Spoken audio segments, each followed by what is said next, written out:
BCE కేటగిరీలో 14 కులాలను తీసుకొచ్చారు. ఈ 14 కులాలు ముస్లిం మైనార్టీ వర్గానికి సంబంధించిన కులాలు. ఎట్లా యాడ్ చేస్తారు 14 కులాలు బీసీఈ పేరుతో? ఎవరు తీసుకొచ్చారు? మేము తీసుకొచ్చాం. ఇప్పుడు గతంలోనే బ్యాక్వర్డ్ కాస్ట్ లో ఉన్నటువంటి కులాలే వాళ్ళు, మేము యాడ్ చేసినవి కాదు కదా. ఈ 14 కులాలకు ఉదాహరణకి ఇటువంటి 14 కులాలకు సంబంధించిన వాళ్ళు గుజరాత్లో కూడా బ్యాక్వర్డ్ కాస్ట్లో ఉన్నారే. ఆడ బీజేపీ ఎప్పటి నుంచి ఉంది? ఆడెందుకు చూపిస్తున్నారు? మధ్యప్రదేశ్లో ఎందుకు చూపిస్తున్నారు? రాజస్థాన్లో ఎందుకు చూపిస్తున్నారు?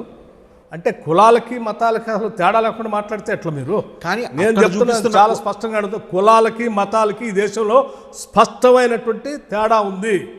ఈ దేశం కులాల మీదనే విభజింపబడి ఉన్నది.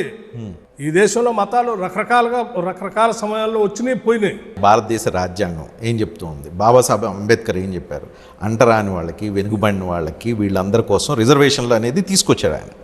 రాజ్యాంగం కల్పిస్తుంది వాళ్ళందరికీ. కానీ ఈరోజు మనం రాజకీయాల కోసం ముస్లింలకి, ఇవి రకరకాల రాజకీయ అవసరాలకి వీళ్ళందరినీ యాడ్ చేస్తూ పోతే ఎక్కడికి పోతున్నాం మనం అనే ఒక ఎక్కడ పోతున్నామనంటే, అవసరాలకు అనుగుణంగా ఈ సమాజాన్ని స్టడీ చేసుకుంటూ వెనుకబడినటువంటి కులాలని మనం పైకి తీసుకొని రావాల్సిన బాధ్యత కూడా ఈ ప్రభుత్వాలపై. వెనుకబడిన కులాలను తీసుకొస్తున్నాం, రాజకీయ అవసరాల కోసం వాళ్ళని వెనుకబడిన వాళ్ళుగా చిత్రీకరిస్తున్నాం. ఈ రాష్ట్రంలో చాలా కులాలను నేను చూశాను. వెనుకబడి కులాల్లో ఉన్నటువంటి వాళ్ళు, ఆదాయాలు లేక అత్యంత వెనుకబడి ఉన్నటువంటి కులాలు చాలా నా పాదయాత్ర అనేక గ్రామాలను చూశాను. ప్రభుత్వాల పరంగా మన బాధ్యత ఏంటి?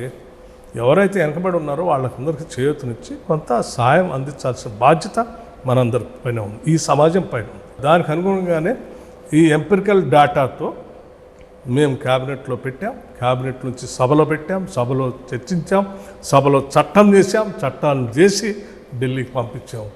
సో దీన్ని ఎట్లా మీరు తప్పుపడతారు చెప్పండి? నేను అంటున్నాను, భారతీయ జనతా పార్టీకి సంబంధించిన నాయకత్వాన్ని కూడా నేను అడుగుతూ ఉన్నాను. కొద్దిమంది ఎవరో, నేను పేర్లు చెప్పదలుచుకోలేదు, అక్కడెక్కడ మాట్లాడుతూ ఉన్నాను. మీరు వాళ్ళని కలిపారు, వీళ్ళని.